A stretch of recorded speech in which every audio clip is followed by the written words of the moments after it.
അവ്യക്ത സന്ദേശം. ബാബയുടെ അടുക്കൽ വചനത്തിൽ ഭോഗുമായി എത്തിച്ചേർന്നു.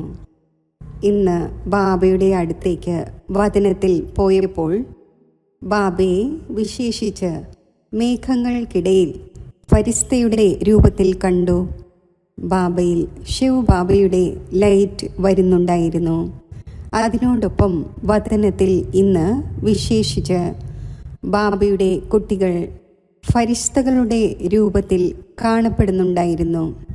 ബാബ പറഞ്ഞു, കുട്ടി, ബാബ തൻ്റെ കുട്ടികളെ വിശേഷിച്ച് സാകാരിയിൽ നിന്നും ആകാരി ആക്കുന്നതിനു വേണ്ടി, ഫരിസ്ത ആക്കുന്നതിനു വേണ്ടി തൻ്റെ കുട്ടികളുടെ കാര്യത്തിൽ പ്രയത്നിക്കുന്നു, പുരുഷാർത്ഥം ചെയ്യിക്കുന്നു.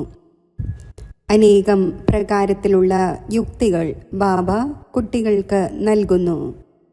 എന്നാൽ ബാബ പറയുന്നു, ചിലപ്പോൾ കുട്ടികൾക്ക് ആ ഒരു ആകർഷണത്തിൻ്റെ ഫീലിംഗ് വരുന്നു. എന്നാൽ ചില കുട്ടികൾക്ക് ബാബയുടെ ഗുപ്ത സൂചനകൾ മനസ്സിലാക്കുവാൻ സാധിക്കുന്നില്ല. അതിനോടൊപ്പം ബാബ ഒരു ദൃശ്യം എമർജ് ചെയ്തു.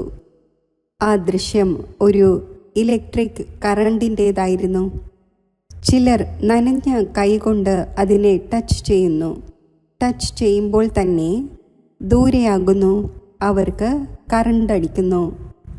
ബാബ പറഞ്ഞു, കുട്ടി, ബാബ ഇന്ന് തൻ്റെ കുട്ടികൾക്ക് ഇങ്ങനെ ഒരു സൂചന നൽകുന്നത് എന്തുകൊണ്ട്?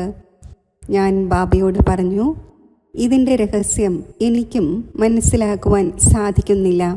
ബാബ അങ്ങ് തന്നെ പറഞ്ഞു തരണം. ബാബ പറഞ്ഞു, നോക്കൂ കുട്ടി, ബാബ തൻ്റെ കുട്ടികളെ ഫരിസ്തയുടെ രൂപത്തിൽ, ആകാരി രൂപത്തിൽ കാണുന്നു.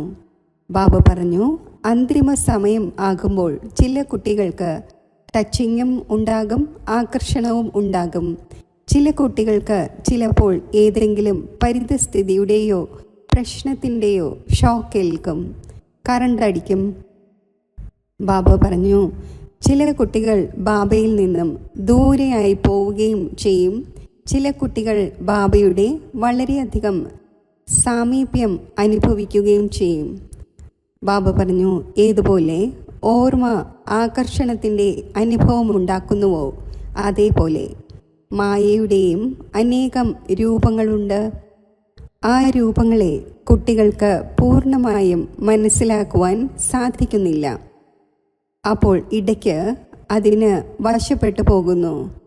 ചിലപ്പോൾ അതിൽ നിന്നും മാറുന്നു, ചിലപ്പോൾ അതിൽ നിന്നും അകന്നു മാറുകയും ചെയ്യും. എന്നാൽ ബാബ പറഞ്ഞു, സമയത്തെ കണ്ടുകൊണ്ട് ബാബ തൻ്റെ കുട്ടികൾക്ക് വളരെയധികം രീതിയിൽ സ്ഥൂലവും സൂക്ഷ്മവുമായ സൂചനകളും നൽകുന്നു. ബാബ ഇങ്ങനെ കേൾപ്പിക്കുകയായിരുന്നപ്പോൾ ബാബയുടെ മുന്നിൽ വളരെയധികം അനന്യരായ കുട്ടികളും കാണപ്പെടുന്നുണ്ടായിരുന്നു. ബാബയോട് പറഞ്ഞു, ഇന്ന് വിശേഷിച്ച് ഡൽഹിയിലെ കബീർ ഭായിക്കും നിമിത്തമായുള്ള ഭോഗായിരുന്നു. ബാബ പറഞ്ഞു, ബാബ വിശേഷിച്ച് ബാബയുടെ അനന്യരായ കുട്ടികളെയും ഓർമ്മിക്കുന്നു, ഓർമ്മകൾ നൽകുന്നു. പിന്നെ ബാബയോട് പറഞ്ഞു, ബാബ ഡൽഹി, ആഗ്ര, പിന്നെ മറ്റ് സ്ഥാനങ്ങളിലെയും കുട്ടികൾ വിശേഷിച്ച് മിലനത്തിനു വേണ്ടി വന്നിരിക്കുകയാണ്. ഇന്ന് ബാബ ആദ്യം ഒരു ഡോസ് തന്നു. പിന്നെ ബാബ വളരെ സ്നേഹത്തോടെ പറഞ്ഞു, കുട്ടി, യമുനയുടെ തീരത്ത് നിന്നും സാഗരത്തിൻ്റെ തീരത്ത് കുട്ടികൾ എത്തിച്ചേർന്നിരിക്കുകയാണ്. ഇത് കാണുമ്പോൾ ബാബയ്ക്ക് സന്തോഷം ഉണ്ടാകുന്നു. എന്തു തന്നെ ആയാലും ഏത് കുട്ടികളാണോ ബാബയെ തിരിച്ചറിഞ്ഞത്, ബാബയുടെ കൈ പിടിച്ചത്, അപ്പോൾ ബാബ തൻ്റെ കുട്ടികൾക്ക് ഇടയ്ക്ക് ചില സൂചനകളും നൽകുന്നു. എന്നാൽ അതിനേക്കാൾ കൂടുതൽ ബാബയ്ക്ക് തൻ്റെ കുട്ടികളോട് വളരെയധികം സ്നേഹമുണ്ട്. സ്നേഹം ഉള്ളതിനാലാണ് ബാബ കുട്ടികൾക്ക് എന്തെങ്കിലുമൊക്കെ സൂചനകൾ നൽകുന്നത്. ബാബ ഇപ്രകാരം കേൾപ്പിക്കുകയായിരുന്നു. ബാബയുടെ മുന്നിൽ ഭോഗ് വെച്ചിട്ടുണ്ടായിരുന്നു. ബാബ വളരെ സ്നേഹത്തോടെ ഭോഗ് സ്വീകരിച്ചു.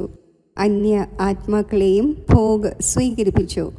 ഇന്ന് ദിവസമനുസരിച്ച് ബാബ പറഞ്ഞു, കുട്ടി ഓർമ്മയുണ്ടോ? ഞാൻ പറഞ്ഞു, ബാബ, ഏത് കാര്യമാണ് എനിക്ക് ഓർമ്മയില്ലാത്തത്?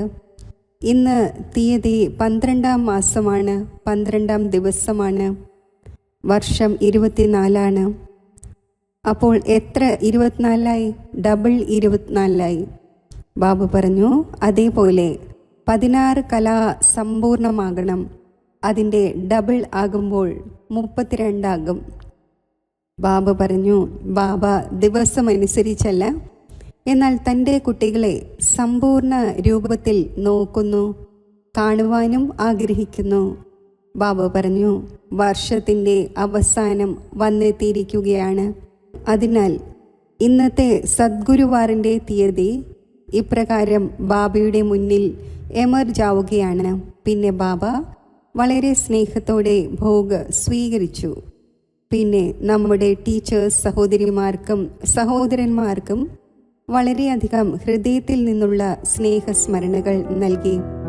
ബാബയുടെ സ്നേഹസ്മരണകൾ സ്വീകരിച്ചുകൊണ്ട് താഴെ എത്തിച്ചേർന്നു.